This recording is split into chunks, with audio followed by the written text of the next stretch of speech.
Dear students, thank you for coming back. Today I'm here with the explanation of the poem on killing a tree. And this poem has been written by Jeev Patel.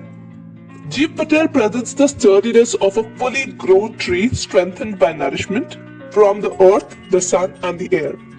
The poem also depicts the survival instinct of a strong tree which refuses to die even when its trunk and branches have been chopped off.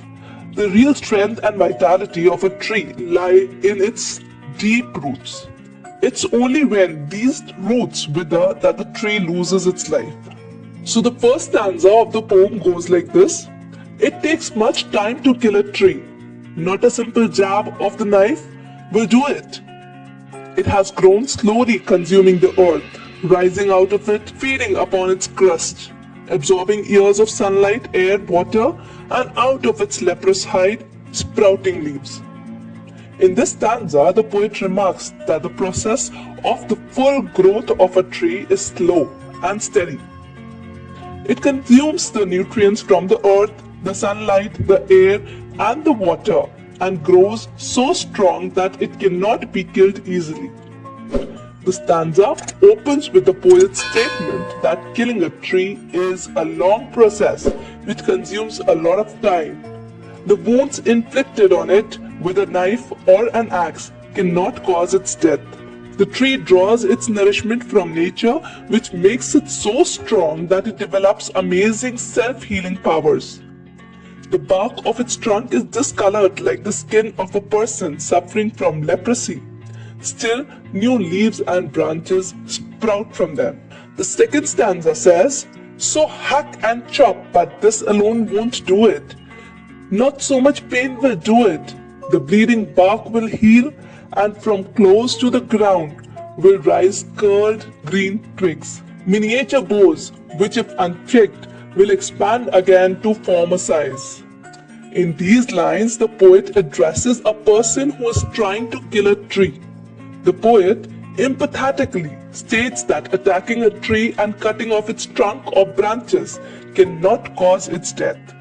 The powerful blows of the axe can only give pain and scars to the tree, but not put an end to its life. The injured trunk, with the sap oozing from its wounded bark, will certainly heal with time. Even if the whole of the trunk is hacked, the stump close to the ground will sprout again, and small green curled branches will appear. These branches, if not hacked again, will grow till they attain the original size of the tree. Therefore, hacking may harm a tree for some time, but the tree has the potential to heal itself and regenerate into its former size. Now let's move on to stanza 3, which says, no, the root is to be pulled out of the anchoring earth. It is to be roped, tied, and pulled out, snapped out, or pulled out entirely, out from the earth cave, and the strength of the tree exposed, the source white and wet, the most sensitive, hidden for years inside the earth. Here the poet describes the actual process that can kill a tree.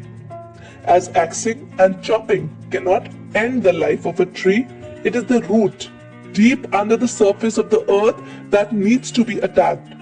The root is held tightly and supported by the nourishing earth, and it is not easy to destroy it.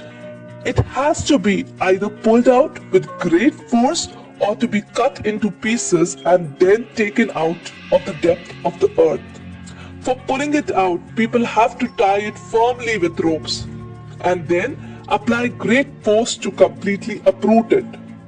In fact, the real strength of a tree lies in its roots, which remains wet and white deep under the earth. However, it cannot tolerate exposure to the sunlight or heat.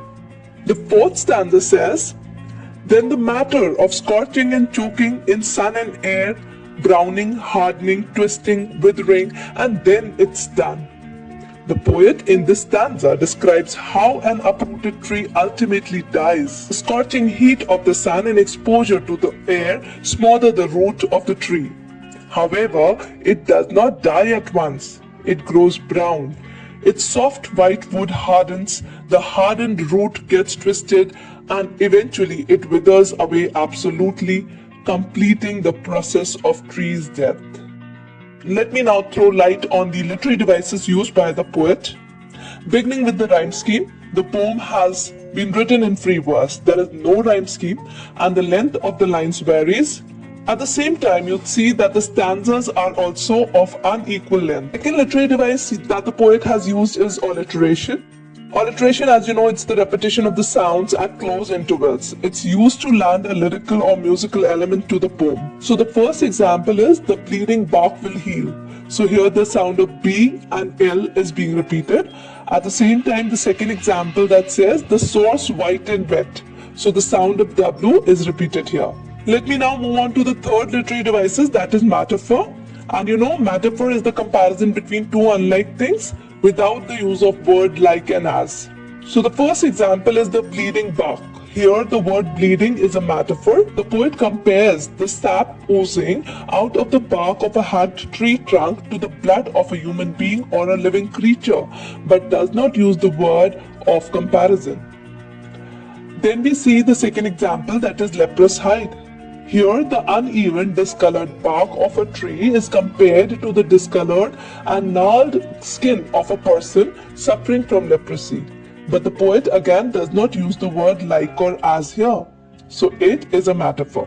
Next literary device is repetition. Repetition, as you know, is using a word, phrase or clause a number of times with the purpose of laying emphasis or to provide unity to the poem. So here is the example where we can see repetition. The root is to be pulled out of the anchoring earth. It's to be roped tied and pulled out, snapped out or pulled out entirely out from the earth cave. So here we see the word out and the phrase pulled out is used again and again to emphasize the effort involved in uprooting a tree and exposing its root. It shows that the root of the tree is deeply fixed into the earth. Next literary device that the poet has used is enjambment. Enjambment, as you know, when one line of the poetry rolls on to the next line without any pause, marked by a comma or a full stop. So in this poem, there is enjambment in almost every stanza. So here is the first example. Here there is no punctuation mark at the end of the first and the second line. The first line rolls on to the second line and the second line is carried on to the third line. Here again, in this pair of line, again you'll see that the first line moves on to the second line without any comma or full stop at its end. Then we have the third example where miniature bows, which if unchecked will expand again to form a size. In these lines, full stop comes at the end of the third line. The first line rolls into the second and the second rolls into the third line. Now let me talk about the title of the poem. The title of the poem is simple and appropriate as it contains the major concern of the poet, merciless and callous felling of trees. It indicates appropriately that the poem is about the process of killing of tree. The entire poem explains the view that killing a tree is not a simple, short or easy process. Trees have tremendous strength and great instinct for survival.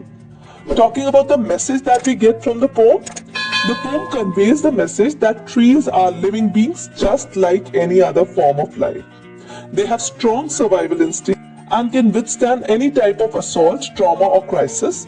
It's not easy to kill them, for they have a never say die attitude to life.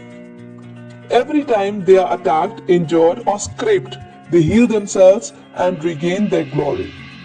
However, if they are uprooted and left in the air and the sun, they die. We human beings must live just as trees do. That's all for today. In case of any doubts and queries, you can drop them in the comment section below. You can also follow us on the Instagram handle that's mentioned in the description below. See you in the next video. Till then, bye-bye.